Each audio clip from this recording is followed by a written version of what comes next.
अमर कथा और हनुमान जी की भक्ति के बारे में सभी जानते हैं, तो आज बूटी संजीवनी के भी बारे में भी जानेंगे। एक अमर कहानी जो बहुत समय पहले की बात है, जब भगवान राम अपनी पत्नी सीता और भाई लक्ष्मण के साथ वनवास में थे।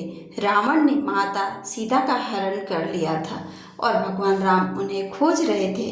इसी दौरान उनकी भेंट हनुमान जी से हुई और हनुमान जी भगवान राम को देखकर समझ गए कि ये कोई साधारण व्यक्ति नहीं है और उनके मन में भक्ति का भाव जग गया। हनुमान जी भगवान राम को सुग्रीव से मिलाया और सुग्रीव किष्किंधा के राजा थे, लेकिन उनके भाई बाली ने उन्हें राज्य से निकाल दिया था।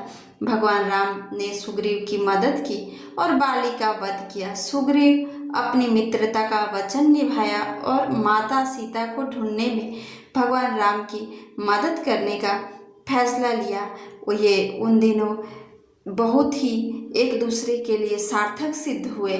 जब उनको विपदा पड़ी थी, तब भगवान श्री राम जी के मदद के लिए सुग्रीव जी खड़े हुए। बूटी के बारे में द्रोणागिरी पर्वत पर बूटी मिलती थी, जो हनुमान जी ने तुरंत द्रोणागिरी पर्वत की ओर उड़ान भरी थी। और जब वे बहुत दूर तक जा पहुँचे थे तो उन्हें संजीवनी बूटी की पहचान नहीं हो सकी। उन्होंने सोचा कि समय बहुत कम है, अगर वे बिना बूटी के वापस गए तो लक्ष्मण जी को नहीं बचाया जा सकेगा।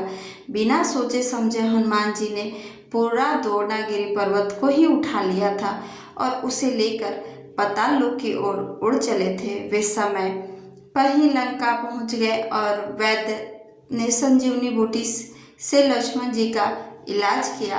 लक्ष्मण जी को जब होश आया था, तब वे देखे कि अभी ये संजीवनी बूटी हनुमान जी लेकर आए हैं और उनके प्राण उन्हीं की बूटी से बच गई है। और ये सब महिमा वो राम जी के प्रताप से कर पा रहे थे। इस बात को वो जान करके अंदर ही अंदर बहुत ही खुश और उल्लासित हो रहे थे कि भगवान ने मुझे ये काम सौंपा है कि हम उनकी मदद करने का पात्र बन सके, और अपने को आनंदित महसूस कर रहे थे।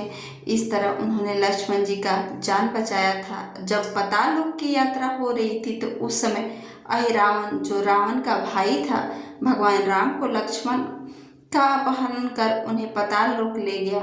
उसने सोचा कि अगर वो दोनों ही पाताल लोक में मार दिए जाएंगे तो रावण की जीत निश्चित हो जाएगी। जब हनुमान जी को यह बात पता चला तो वे तुरंत ही पाताल लोक की ओर चले। पाताल लोक का द्वार बहुत गुप्त था, लेकिन हनुमान जी ने उसे ढूंढ निकाला। पाताल लोक में उन्हें पता चला कि अहिरावण मारने के लिए 5 अलग अलग दिशाओं में जल रहे दियों का एक साथ बुझाना होगा, तभी जाकर के हनुमान जी उन 5 मुखी रूप धारण कर लिया और सारे दियों को एक साथ एक ही समय में बुझा दिया। इस तरह अहिरावण का अंत हो गया और हनुमान जी भगवान राम और लक्ष्मण को सुरक्षित वापस लेकर आए।